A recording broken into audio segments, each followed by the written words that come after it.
This is Mur- this is Murdock's Music Minute, which is about music, usually in the form of album reviews, old and new, or the ever popular discography ranking. I am firmly planted on my couch, and I hope you are also sitting comfortably because today's album review contains a lot of history to ponder on. It's just one bloody thing after another.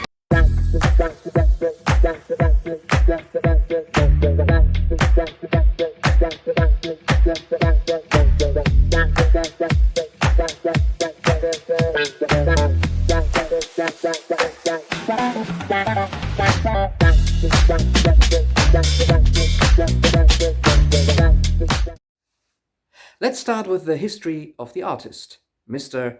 Ian Anderson. Born in Dunfermline, Scotland, Anderson moved to Edinburgh at a young age and later to Blackpool, England. His interest in music was early on influenced by his father's jazz records. He studied fine art at the Blackpool College of Art before turning to full-time musician in the mid-60s. He had been playing in blues and soul bands since his later teen years, partly with friends who would later become members in Jethro Tull. In 1967, Anderson traded in his electric guitar for a flute, allegedly disheartened by the talents of Eric Clapton and Jimi Hendrix. After a while of touring through the small blues and jazz clubs in northern England, the band project finally turned into Jethro Tull, a randomly chosen name that stuck when the band kept getting rebooked by venues. Anderson quickly gained a fair enough skill on his newly chosen instrument, including eccentric stage antics and playing on one leg.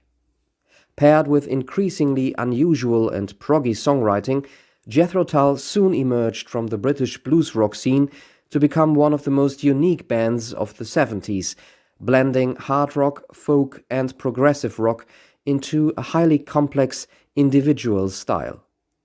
Anderson early on was the head and mastermind of the band. With diverse as well as musically sophisticated albums like Aqualung, Thick as a Brick or Songs from the Wood, Tull became one of the biggest non-commercial bands of the 70s. At the turn of the decade, however, things looked different for the band.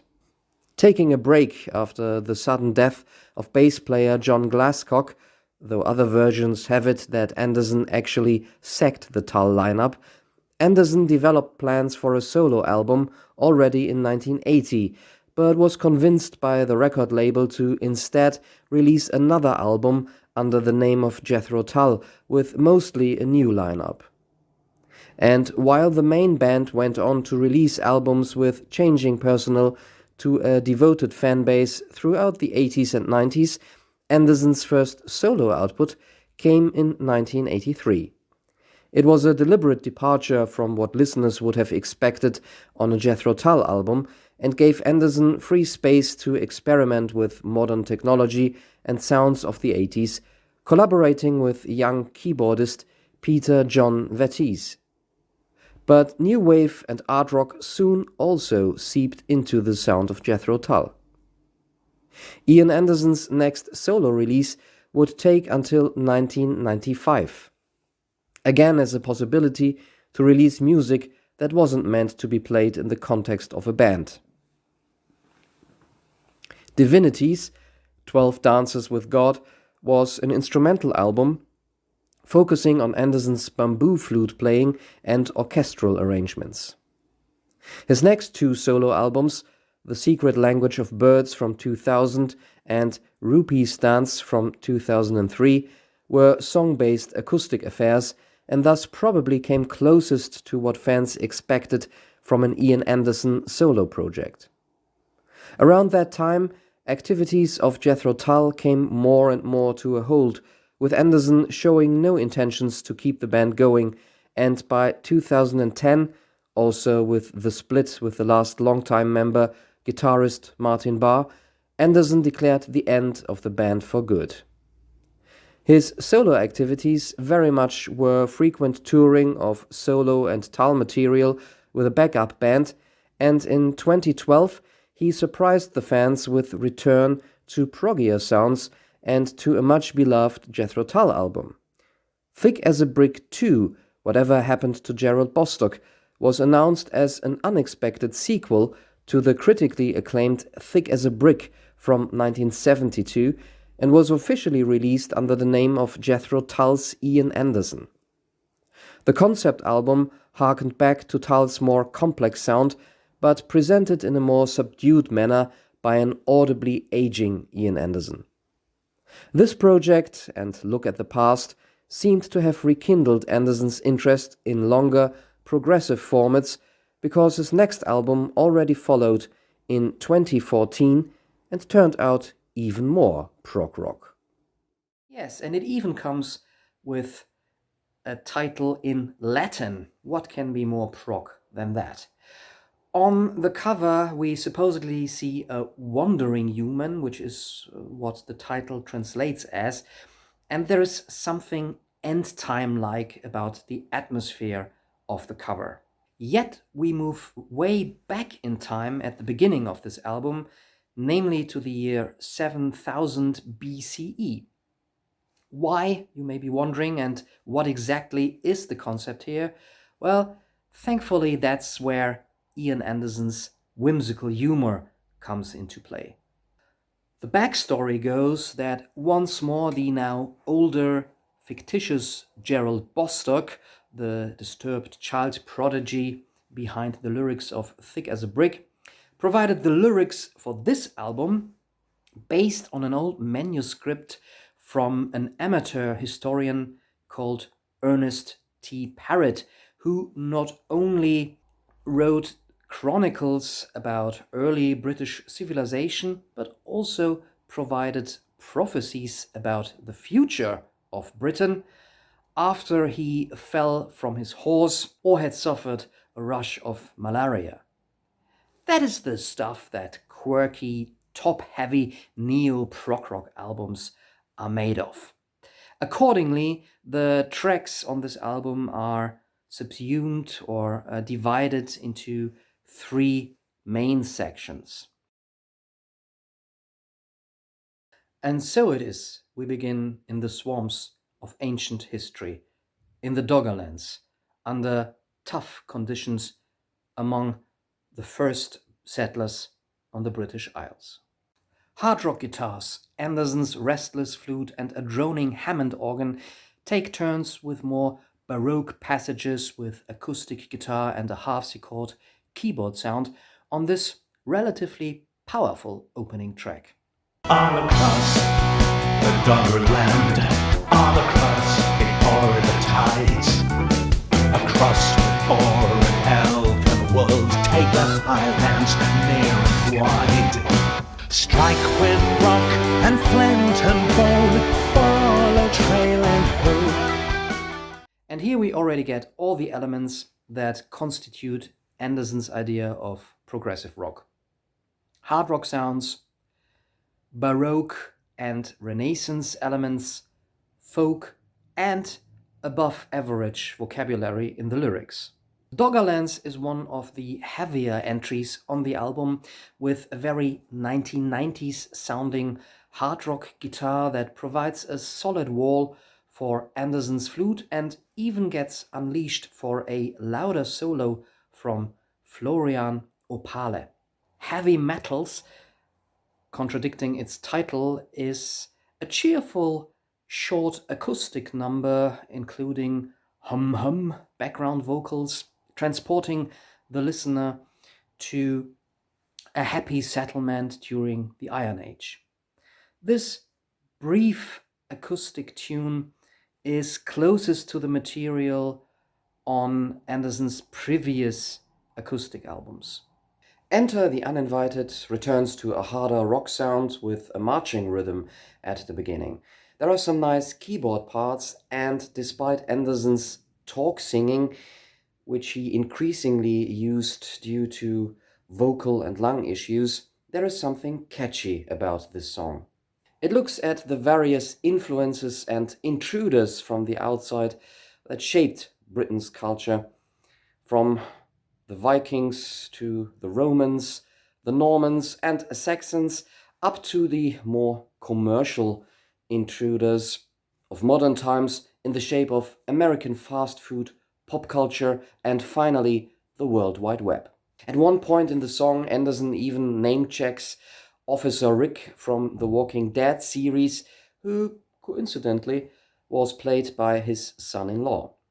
On the latest Tal albums, this would have made for one of the stronger tracks.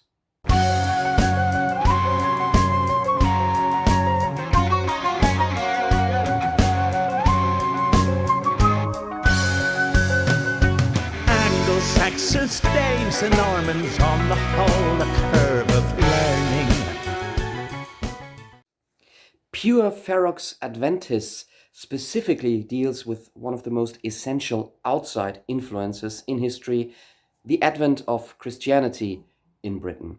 Of course, there is organ in this song, indeed recalling older Jethro Tull. As the song unfolds, the guitar becomes more prominent and bluesy. The drumming on this track is quite tasteful and holding back, yet at the same time intricate, and we get a short but spicy flute solo. Overall, one gets the feeling that Anderson really did the best he was still capable of here. This is a very fine, proggy rock number, very well put together. Manic mother, her child gone missing, found in the temple with the elder men, gone about his father's business, yeah, but he soon goes missing. On Meliora Sequamur, there's even a pipe organ sound, but it's not the church that we're at, but academia and the system of higher education. In a very stately manner that seems quite ironic, Anderson and his co-vocalist Ryan O'Donnell sing the praise of the mortar board, detention and the cane, all integral to follow better things. Bringing in another singer is not a bad idea and lets the melodies flow a little bit more. Ryan O'Donnell, who seems to be a musical actor and singer, hasn't got a voice with a distinct character of its own, but if one doesn't listen too attentively, he indeed sounds a little bit, or he sings in a similar register like a younger Ian Anderson. And I know I'm not the only one who would have welcomed Anderson recruiting different singers on the albums that followed and himself concentrating on the flute and the songwriting. Alas, he chose differently. At the Turnpike Inn is an almost no-nonsense rock song, if it wasn't for the accordion, an instrument that Anderson seems to have been loving almost as much as the flute since the late 90s. We are now in the 18th century and not in the best company at the Turnpike Inn. Some passages in the song could have stemmed from Tull's Warchild album. O'Donnell elevates the vocals a bit once more. This is a short, straightforward rock track, again with more electric guitar. The engineer alludes to the Industrial Revolution and the invention of steam trains. It's another accordion rock song with a really nice vocal performance from Anderson. The band sounds like they were really having fun, which is very refreshing, especially if you are familiar with the more stern and oddly lifeless latest Jethro Tull albums from the 2020s.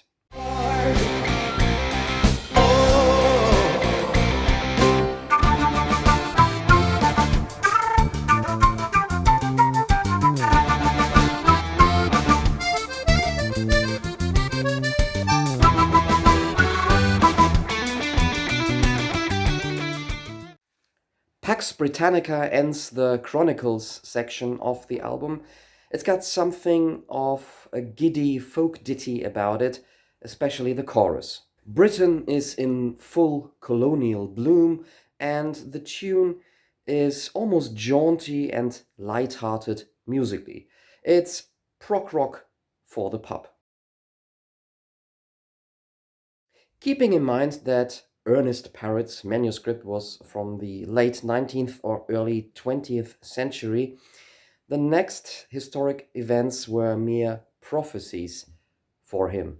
Tripudium ad bellum is supposed to cover the period of both world wars and means as much as a dance to war or dancing towards war. That is probably why this instrumental track comes along all playful and light. On this track, finally, the entire band can shine. Anderson indeed plays the flute like on the classic Tull records from the 70s. The entire track uses musical references to Jethro Tull's golden years, thus making Tripudium ad bellum really sound like Thick as a Brick meets Living in the Past, all condensed into 3 minutes.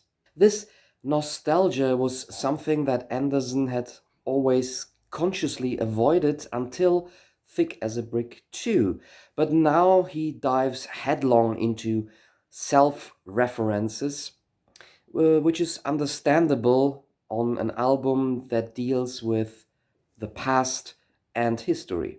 What's maybe the most surprising thing about this little instrumental, it's absolutely fantastic. The chemistry between the musicians, the composition itself, Anderson is on fire here and really inspired.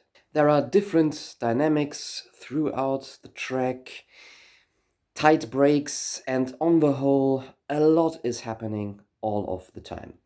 Without exaggerating, nothing ever sounded as spirited and lively on any of the subsequent Jethro Tull albums anymore.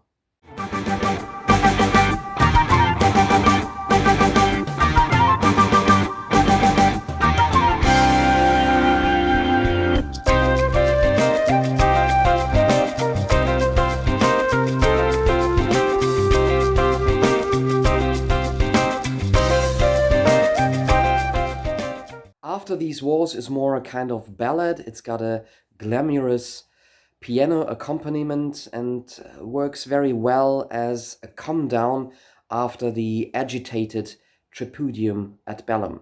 Anderson even tries to carry a proper tune here, and fans of power ballads get a little emotional guitar solo, though the more distorted hard rock chords in the background almost feel a bit out of place in this song.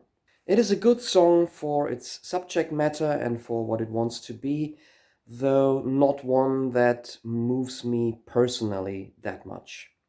New Blood, Old Veins, which is a vision of the rise of tourism and affording to go on vacation in the 1960s, contrasts favorably with the predominant sound on the album, as it features an accentuated, slightly Latinized jazzy rhythm.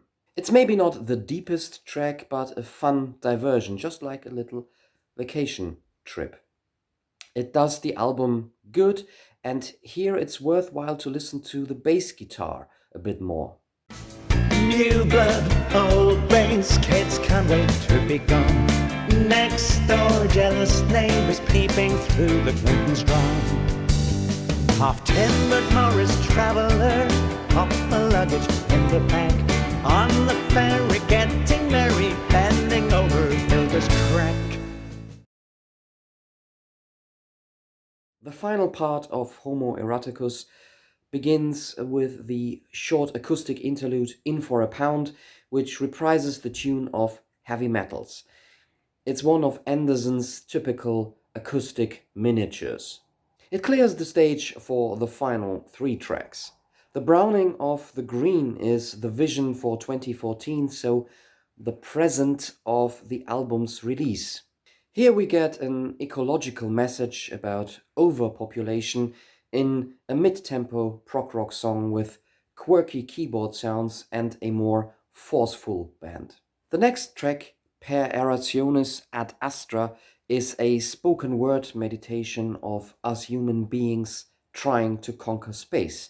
It's the wandering man, whose time, however, might already be over. All one hears is Anderson talking and a few sound effects for 1.5 minutes, and I wonder why he made this artistic decision instead of writing actual music for this, and as such, the track is a bit superfluous. Cold Dead Reckoning is a vision for 2044 and musically a slightly more futuristic sounding and pounding reprise of Enter the Uninvited, thus forming a good closure and underlining once more the concept album approach. The song paints the picture of a kind of post-apocalyptic, disoriented, tribal society wandering the deserts of Britain. The history of humankind seems sort of reset. Accordingly, the drums are playing a tribal marching rhythm. It should have become clear that Mr. Anderson, or rather Ernest Parrott, is rather skeptical and pessimistic when it comes to our future. Cold Dead Reckoning ends with a sudden explosion or Big Bang, but maybe not all is lost because the album fades out with 30 seconds of a lovely flute and glockenspiel tune. I would have liked to hear more of that. Would you believe a folky, hard rocky kind of prog concept album would turn out to become Anderson's most successful solo release? Apparently, the Tull fans of old had just been waiting for more of the 70s spirit. Number 12 in Scotland, number 13 in Germany, and 14 in the UK. And I can see why. I enjoy how Ian Anderson and his maybe a little bit underused backing band revisit the tropes of 70s prog Jethro Tull and do so with quite a bit of inspiration and vigor. The concept ultimately is not totally conclusive for me. What does this album intend to tell us? Mostly it seems to be cautionary. And with the whole Gerald Bostock spoof story reused once more, the album could have done with a bit more bizarre humor. If you are a fan of Anderson's wordy individual take on progressive rock, or if you feel like listening to some neo-prog that doesn't go too pompous and self-indulgent, this is for you. My favorite solo Ian Anderson album will remain the more acoustic, non-conceptual The Secret Language of Birds, but Homo Erraticus, despite a certain pessimistic and dark tone, is an album that I can enjoy and respect, where most of the time albums by aging artists trying to revisit their musical past fall flat. In fact, I would easily rank Homo Eroticus slightly above the albums by the reformed Jethro Tull from the 2020s. And since Thick as a Brick 2, there actually isn't any difference between Anderson Solo and Jethro Tull anyways. Right, enough history. Let's look to the future, namely the next Murdock Music Minute. That will certainly happen. Until then, thanks for watching. I will now get outside and roam the marshes to hopefully find some heavy metals. Bye bye.